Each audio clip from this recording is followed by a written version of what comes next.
কে? আরে কিরে ভাই, আমি সিরিয়াল আগে ছিলাম। ভাইজান ভাই উনি তো ঠিকই বলতেছে, সিরিয়াল তুমি আগে ছিল। আরে আমি তো আপনার জন্য নামি নেই।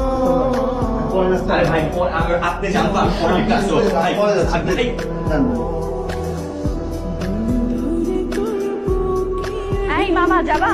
ভাইজান আসেন। আমি না আগে রাখলাম, আপনি ওনাকে কেন নিতেছেন? তাকে নিতে আসছি, তাকে বলবো না তো কাকে বলবো? ফাইজলামি নাকি? আপনি যেটা মনে করেন। তুমি ওনাকে নিয়ে যাও, আমি হেঁটে চলে যাবো। সত্যি বলতেছেন?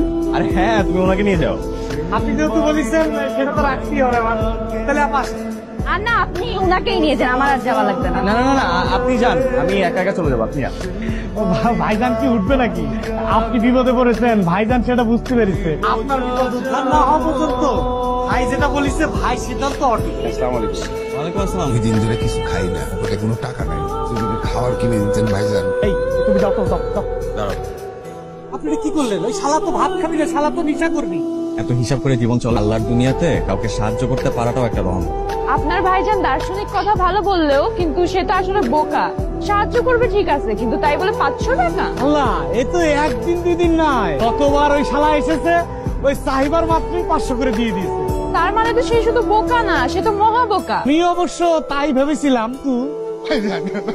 আজকে তুমি যতই কান্নাকাটি করো, আজকে তুমি কান্নাকাটি করে মরে গেলেও এটা পাবে না।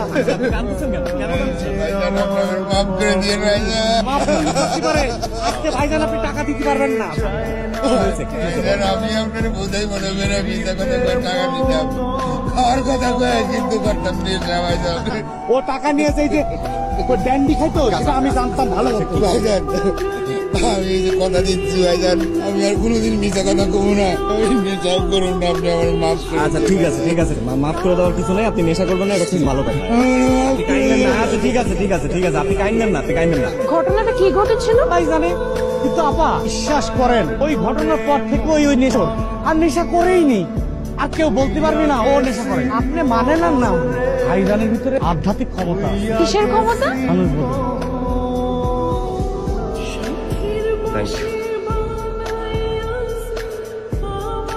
আচ্ছা সাদাত ভাই, এ ফ্লোরে কোন অফিস? 2-3টে অফিস আছে। কারো খুঁজতেছো? আশিকা আপার কাহিনী দেখছো? বাটি নিয়া একেবারে বেন জনসন হয়ে গেছে। অদ্ভুত অদ্ভুত নির্লজ্জতা। আচ্ছা সাইমন ভাই, এটা লোকটা আসলে কে? এটা ফাউল লোক। কে তো মনে হয় কোনো সেলিব্রিটি হবে, যে সবাই খাওয়াতে পারলেই ধন্য। ফুটেজ খাওয়ার ধান্দা। আপনার মনে হয় অনেক রাগ ওনার প্রতি। না, আপনি কি করতেছেন এখানে? কি এখানে কি জায়গাটা আপনার দাদা কিনছে। আচ্ছা রাশিকা আপা, খ্রিস্টান লোকটা আমাদের অফিসে কাজ করে? না, আমাদের অফিসের না, কিন্তু খুবই ভালো মানুষ। আপনারও কি কোনো উপকার করেছিল উনি?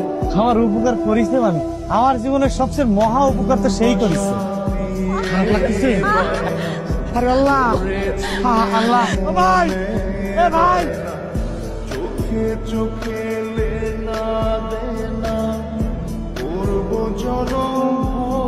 আপনি তোমার যে উপকার করেছেন আমি তো কোনোদিন ভুলতে পারবো না। সেই দিন রাতের বেলায় তার নিজের গাড়িটার কথা একটাবারে চিন্তা করলো না। শুধু তাই না, হাসপাতালের যত বিল সে দিয়ে দিল, যদিও পরে আমি তাকে দিতে চেয়েছি, কিন্তু সে টাকা নিলই না। আচ্ছা, ওনার গাড়ি থাকতে উনি এভাবে রিক্সায় ঘুরে কেন?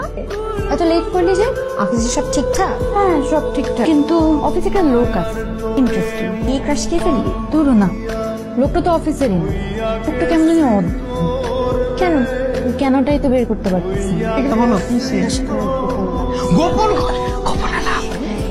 পাপাকে আসছে এখনো? ওই যে খ্রিস্টান আছে না, ওর সাথে আপনার তো সমস্যা আছে না? আমার মনে হয় এই লোকটার মধ্যে কোনো ভেজাল আছে। হ্যাঁ, প্রথম দিন থেকে কেমন জানি মনে হয় আমার কাছে। এই কথাটা বার করে বুঝাতে চাচ্ছি, কেউ বোঝে না। এই যে ঘুষি টিপে শুধু রাশিকা আপা না, আরো অনেকেই আছে।